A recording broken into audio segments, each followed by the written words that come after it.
Alright, in this video, we're going to talk about negative philosophy or the playbook for being negative. And this video is specifically going to be about when you are negative in rounds where conditionality is an option or you can have multiple different worlds.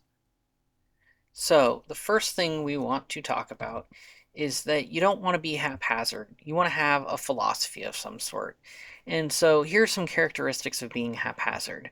Things that are like relying upon speed or spreading out your opponent is not going to be a sustainable strategy that's going to be able to win you rounds at the highest level. Second thing that is characteristic of being haphazard is you're not thinking backwards. Debates start in the 2AR and 2NR and work backwards. You need to think about those two speeches, and from there, that is what determines your 1NCs that are going to be done. Another problem with being haphazard is you can easily be tricked by 1ARs. If you don't have a game plan for what needs to happen in the 2NR in order to win the debate, you can be tricked by good 1ARs who will incentivize you to go for arguments that they know they only need a couple arguments in order to beat you on. And because of that, it is always more sustainable to have a philosophy and a strategy that begins with the question of what is the 2NR going to be. And then the next thing is if you're haphazard and you're just kind of throwing things together and haven't really thought through your philosophy of being negative and what you're going to do, it can oftentimes lead to contradictions and double turns. And that can make things get a little out of control in the theory debates and make your job as a 2N a lot harder in a debate. And so it's not a place that you necessarily want to be. And then the last and one of the bigger things that are going on is that when you are being haphazard in a debate, you don't control the debate. You are reactionary. You are making decisions based upon your opponent's decisions, and you never want to do that because that means you're playing the game they want you to play. In order to be an effective, sustainably winning debater, you have to have a philosophy that helps you dictate where you want to go and control the debate to force the other team to go there with you, not follow them haphazardly and be reactionary in the debate. I think there are basically 3.5 different philosophies that you can have to be a good negative team. The first one is a 3-2-1 team. And what you do with a 3-2-1 strategy is in the 1NC, you are going to have 3 winnable worlds that the 2NR can be based around. So the 2NR could be 3 different worlds or combinations of arguments to form a world. So you have 3 options for your 2NR. And then in the neg block, you kick one of those worlds and you boil down to a second world, 2 worlds. And then in the 2NR, you go for 1. In the 1 off, you are reading 1 off case position. Usually, it has always been a critique of some sort. And then you have different arguments that go along with it that are on case or built into the 1NC off case position. And then there's what I call the run and gun. And the run and gun is where you read as many different arguments as you can in the 1NC, but you are going to give the same exact negative block every single debate. Like it's already pre-planned out. You are going to boil down to one world in the 2NC and 1NR, and you're going to go for that world in the neg block. Um, Now, the reason I say it's half is because there you can combine the philosophies to reflect the 1NC of one philosophy and the neg block of another.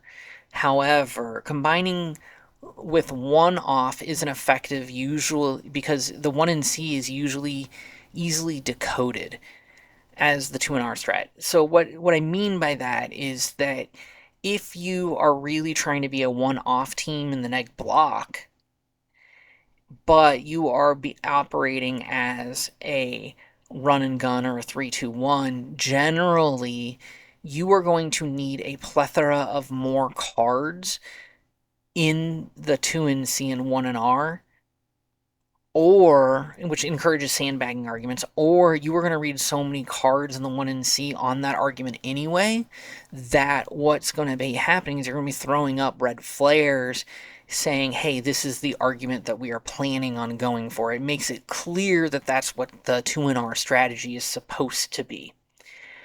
Combining run and gun with 3-2-1 is difficult because it requires every position to be winnable. And this makes it difficult that for you to have every argument prepped out to the point of weaponization.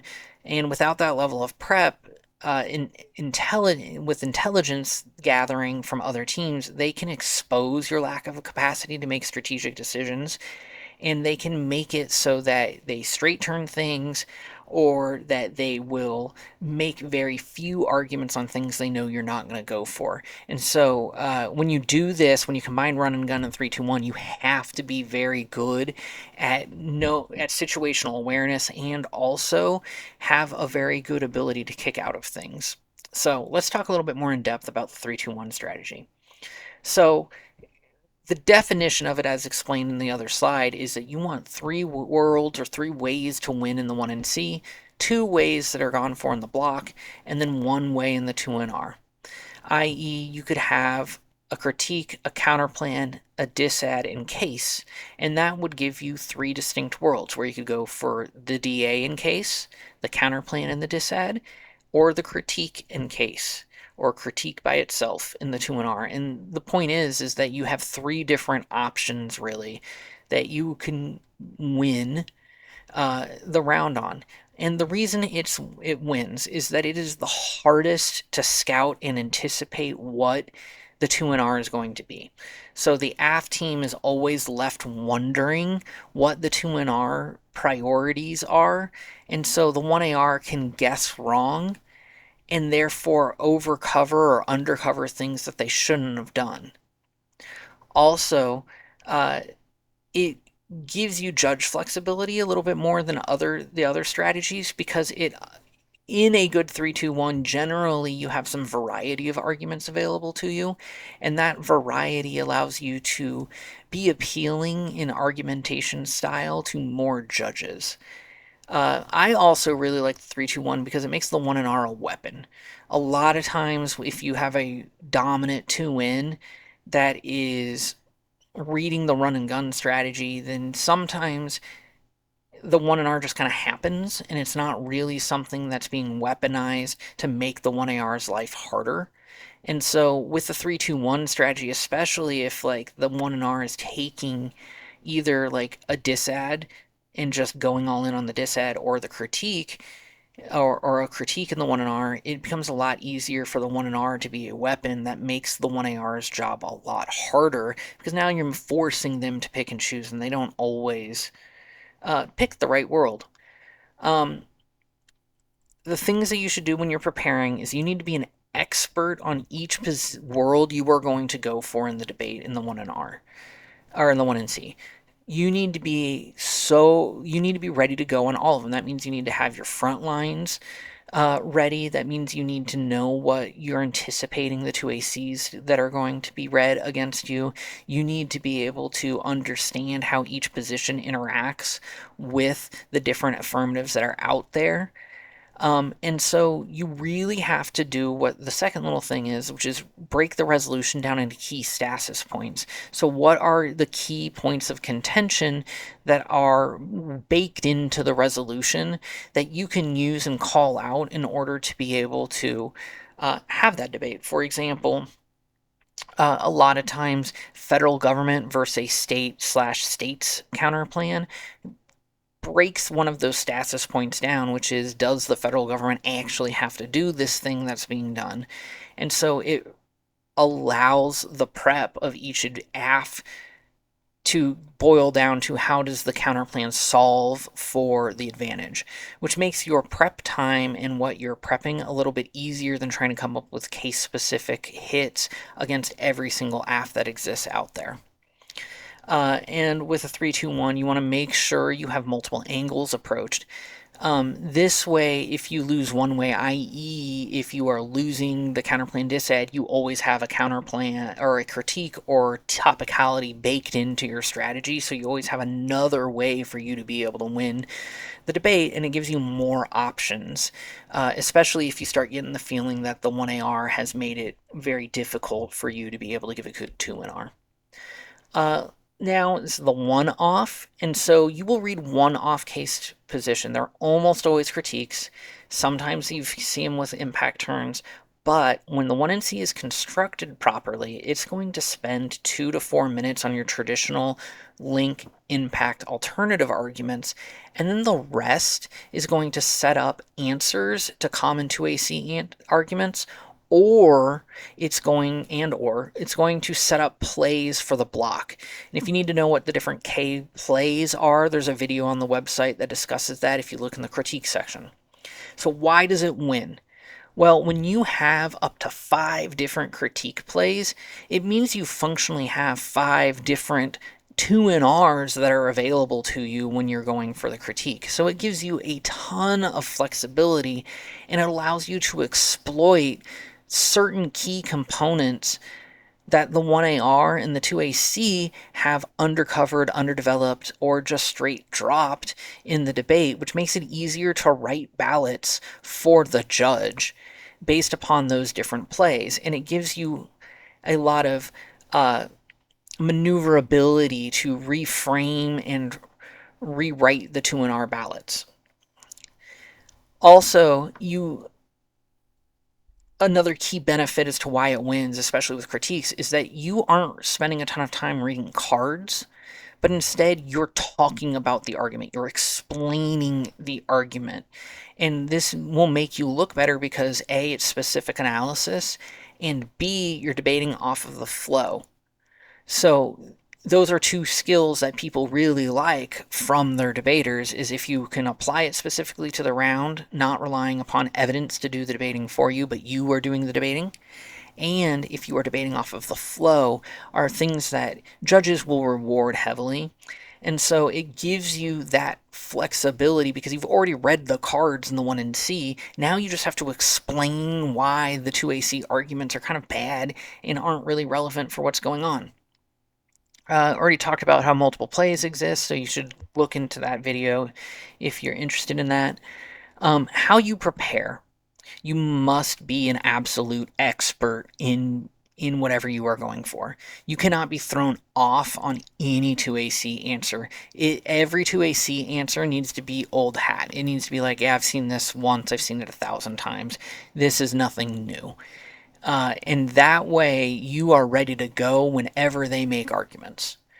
And you need proper links for each AF and for each advantage. That way it promotes the most flexibility in how you want to interpret and explain the link arguments going on into the debate. And you want to make those link arguments, as discussed in one of the K videos, you want to talk about the theory. What is the theory of the critique you were talking about? What is the historical example that proves your theory to be correct? And then how does that theory apply to the AF and lead to the impacts that are talking about? And another thing about being a one-off team is it requires good scouting, because an AF can disable a lot of your blocks if you are too predictable, and then the 1AC has already been constructed to give the 2AR they want to give. For example, if they know you are going to go for cap 100% of the time and you are a one-off cap team, then it is very easy to construct a 1AC that has baked into its DNA a bunch of cap good arguments that they know they are going to go for in the 2AR, and that they know what that 2AR is going to look like based upon those baked in answers. And so it makes you a little bit more preppable. And so you need to be on top of everything that's going on, so when they try to do something like that, you already knew it was coming and you know how to adapt. And that will make your life a lot easier. Run and gun. So with the run and gun, you are going to kick as many easily kickable positions as possible in the 1NC. And then in the 2NC and the 1NR, you're going to devolve down to one world. The reason it wins is it puts a lot of pressure on the AF to make good strategic time allocations in the 2AC. And so you only have to be an expert on a couple key arguments based upon what the block is going to go for. And it really has a mentality of you can't out debate me energy that judges like. And when it's done properly, it limits the 1AR and 2AC and arguments because they're limited. They're not going to read a whole lot of new arguments if you stick to the 1NC stuff. When you start reading new arguments, like new link scenarios or new impact scenarios, because you're trying to fill time, that's when the 1AR is entitled to be able to read new arguments, and it puts you in a bad spot. So if you are careful when you do the run and gun, you give the block in a way that prevents the 1AR from getting new answers and forces them to go for the arguments that were already in the 2AC. And they usually are insufficient arguments at that point. And the other key thing is the reason why this isn't haphazard is because you're not being reactionary. You know what the block is going to be going into the debate, and you know what the 2 and R is going to be. Whereas haphazard, yeah, you might read a whole bunch of different arguments in the 1 and C, which is why the run and gun and haphazard look the same in the 1 and C. But the way the block is executed and the way the 2 and R is already known is different between the two, which is why they sometimes get confused for one another. So how you prepare for being a run and gun. First, you must be an expert. You need to know your arguments kind of inside and out on the things you are most likely going to be going for in the 2NR. You also need to be good at kicking out arguments. And you need to make sure you know the literature well enough that you know what disads you can read that have no risk of being straight turned in the 2AC. Because the worst thing you can have happen is you read a disad that you don't intend to go for and it gets straight turned in the 2AC. And so you want to make sure you know kind of what the literature is that exists out there and what kind of link turns and impact turns are available to teams so you can prevent yourself from reading arguments that are easily straight turned in the 1NC. Your links needs to be good on all arguments, so generally you're not going to have a whole wide array of different arguments you're going to go for on the neg, but you have a couple key ones that you like going for, but your links are good enough that you know every single AF is going to link to one of the arguments you are going to go for. And then you construct your 1NC around that. So one debate, it might be that you're going to go for a relations disad, and there's like 4 or 5 different AFs that exist in that realm where you're going for relations. Or you know that that's not really possible in that, so you're going to go for a diplomatic capital disad against these other AFs that fall into this other category that the links are really good at. The point is, you got to know what your link arguments are, and you got to know how to make it apply to lots of different AFs, and know the groups of AFs that each disad applies to, so that when you construct the one in C, it becomes pretty easy. Also, it has flexibility in picking a critique or policy world for the block. Especially if you can get away with sandbagging, critiques are hard to recover from. And what I mean by sandbagging is oftentimes with a run and gun, your critique will have like a link impact alternative and that's it. But if they're okay with sandbagging, then you can sneak in a lot of new links and not a lot of new impacts and a lot of new arguments that make it hard for the 1AR to recover. And so you just make so many new arguments that it's hard for the 1AR to recover because they have to sift through everything and figure out the most strategic path forward. Problem is there's a lot of judges who don't like sandbagging, and they think if you're going to go for a critique for the entirety of the block, that you need to have that more clear earlier in the debate. So there's a risk reward there, but if you can get away with sandbagging, critiques are really hard to recover from when there's a sandbagging that occurs. I mean, disads, like if you go for an elections debate, if you have a 2NC that is just elections, it is really hard to recover from that because you are able to read 5, 6, 7 cards on each 2AC argument, and you can go so in depth at answering every single warrant that their pieces of evidence are talking about that it makes it really hard for the 1AR to recover, and it means that you've kind of locked down a debate already coming out of the block. The important thing to remember is even if there is someone debating that doesn't resemble any of these philosophies, they have a lot of off-case positions, it evolved only to one critique, whatever. The point is not to think about the one in C. The point is, and this is the key thing that changes it from a haphazard negative philosophy, is that you think about the 2 in R and how do you get to the 2 in R. You have to think backwards. That is the basis for every single negative philosophy that exists out there. And so it's a question of how do you make that 2 in R happen. In these philosophies, 3.5 philosophies, quote unquote, are sort of the different ways you can make those 2 NRs happen in strategic ways. And they're ways for you to sort of think about how you shape your 1 NCs based upon the 2 NR you want to give.